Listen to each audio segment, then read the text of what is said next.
Thank you. Thank you. Now we're going to have an issue here, but I'm not going to see what's going to happen because I can't see my slides. Unlike what it might appear as though I need to see my slides. But anyway, let me just, this is going to be a real issue. I know what I'm going to do. Hold on just a minute. If I can get my computer, I can click and I can click my computer and then, because I have no idea what you're seeing.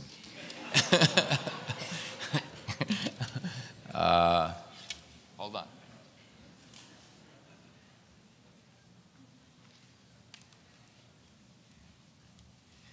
The reason is my slides have multiple buttons, and I push a button and sometimes it does one line and another line and another line. And so after about the third slide, I will be way out of sync. But anyway, so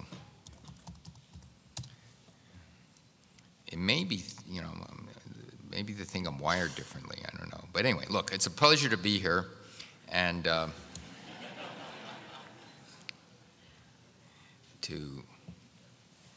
where am I? Okay, good. Let's start back at ground zero again to the title slide, if that's possible. Yeah. Very good, thank you. Okay. All right, so I'm going to push this button and this button at the same time. You've probably seen this already.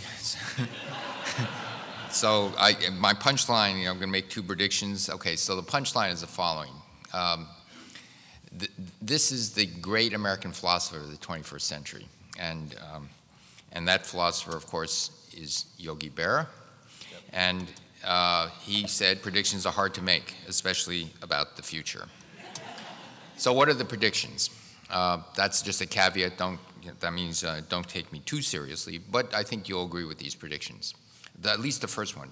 The price of oil will be higher in the coming decades. Just by supply and demand, the price will be higher. We have to go to more expensive forms of oil. I mean, we have this recent tragedy of the oil spill in the Gulf of Mexico. What people don't realize is most of the oil reserves of the multinational companies are now offshore. The ExxonMobils, the BPs, the Royal Dutch Shells, Chevrons. And so this is going to be an issue.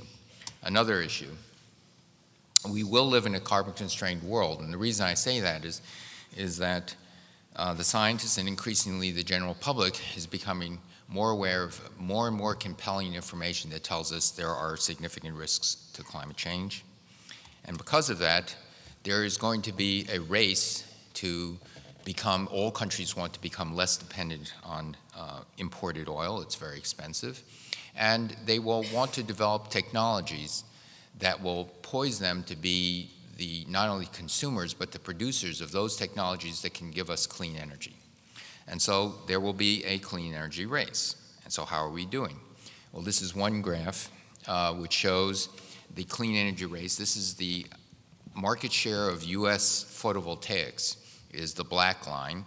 And in the mid-1990s, we had 45% of the market share of silicon photovoltaics. But right now, we have about 5 or 6%.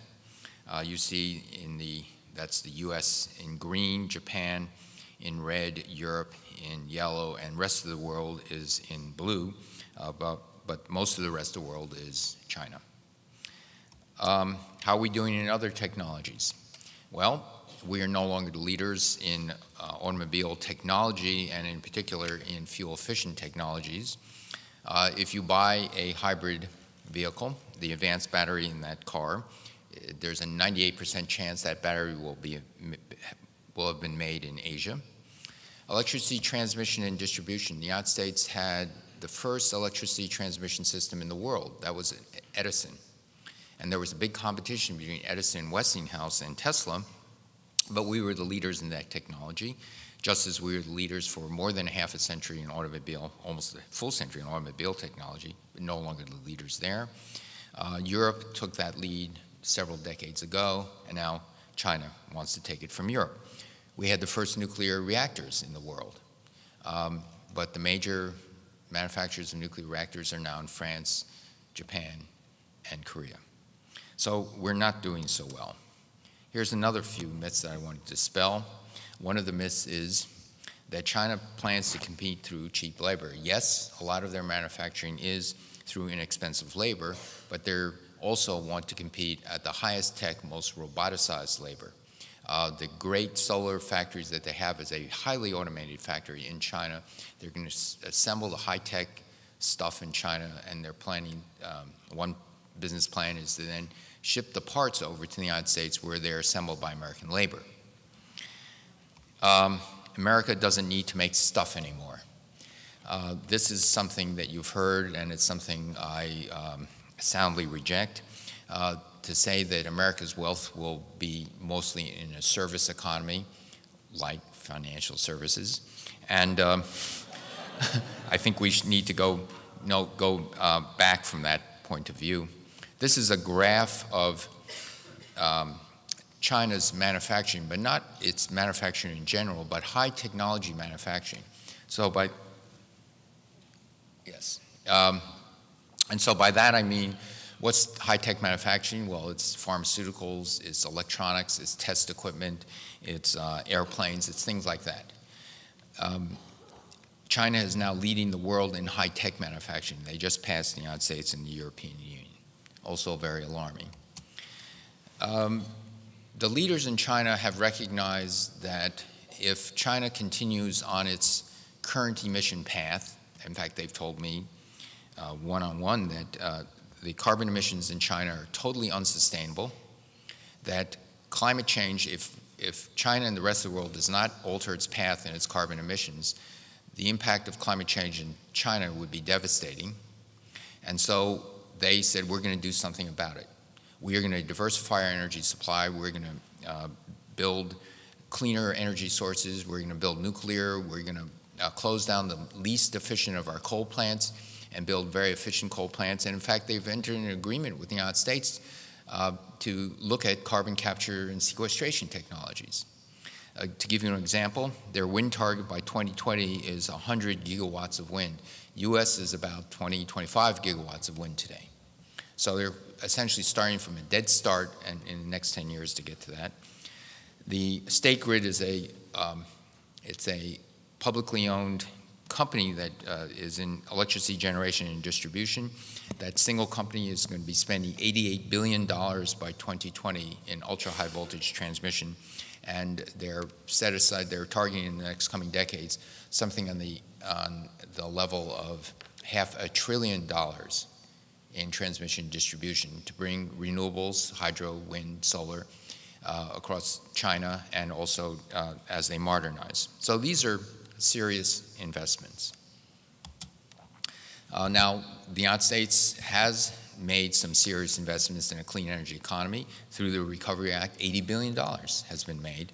And economists now generally agree that it has actually had an effect. There's 2 to 2.4 million jobs that have been saved or created. This is a graph of the GDP in the United States, and so it has finally, in the last quarter, in the last 4 months, gone into the positive. The unemployment is still seriously lagging behind. We still have unacceptably high unemployment, and we have to be determined. We must be determined in order to decrease that unemployment. So that remains a very, very big deal to us and the administration. Part of getting America on a cleaner energy future is to encourage energy efficiency for several reasons. First, it creates jobs. Secondly, if you save money and spend less on utility bills, that cash that is in your pocket can then be recycled in the local communities, and it goes immediately back into the economy. We are looking for mechanisms that will, since energy savings saves money, we're looking for mechanisms that are essentially self-financed. We can overcome initial investment hurdles, for example, or the inertia or the lack of information. What we can do is we can give people the capital they need, $5,000, $10,000, make an investment, they save money in utility bills, and let's say the interest they have to pay for that loan money, or in whatever form, would be less than the money they save on their energy bills.